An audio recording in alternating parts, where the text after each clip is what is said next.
lived for.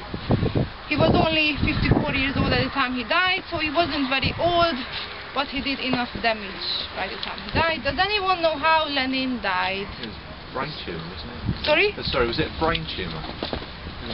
Yeah, it was quite sudden, so yeah, he just he had a stroke. That's the official explanation of his death, that he just got a stroke, so there was a natural cause of his death. But there was another theory going around, which was quite more interesting. Did you like him so much? Sorry? There's a theory that he was killed? Yeah, that's the other more interesting theory than just a simple getting stroke. So the other theory was that he was only 54 years old and he had all sorts of medical problems towards the end of his life. He was very ill. It's because he may have been poisoned gradually by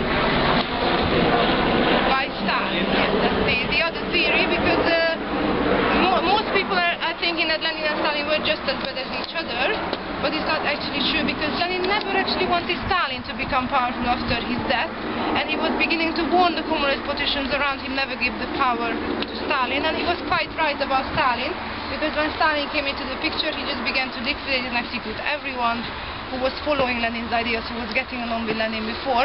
And it's another fact that 20 million people died just because Stalin was in power for a very long time.